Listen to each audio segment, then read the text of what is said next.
Wolfsburgu ka siguruar nënshkrimin e tyre të parë për sezonin e ardhshëm. Reprezentuesi kosovar Elvis Recbeçaj kthehet te klubi gjerman si lojtar i lirë pas 4 vitesh te Augsburgu. Mesfushori 28 vjeçar ka nënshkruar një kontratë me klubin e ri deri më 30 qershor 2030. Me Elvisin po rikthejmë një lojtar që ka lidhje të ngushta me Wolfsburgun dhe qytetin. Jemi edhe më të kënaqur që ai është i përkushtuar ndaj klubit gjatë kësaj periudhe sfiduese. Por te cilësive të tij futbollistike, ai zotëron një personalitet të fortë që është i dukshëm si në fush, ashtu edhe jashtë saj.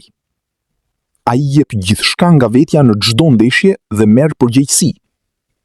Jemi të bindur se Elvisi do të jetë një aset i madh për ekipin me këto cilësi dhe mezi presim kthimin e tij në verë, theksoi drejtori sportiv Pirmin Shvegler. Por kthimin te Wolfsburgu, Recbeçaj tha se ndihet shumë i lumtur dhe se për të është një ndjenjë e veçantë. Kthimi në Wolfsburg do të jetë shumë i veçantë për mua. U rrita këtu dhe e nisa karrierën time në Bundesligë këtu. Do të jem gjithmonë mirënjohës për këto. Kështu që kur më erdhi përsëri mundësia, shpejt e kuptova se doja ta boja. Por një gjë është gjithashtu e qartë. Do të jap gjithçka për Augsburgun deri në ndeshjen e fundit, ka deklaruar ai.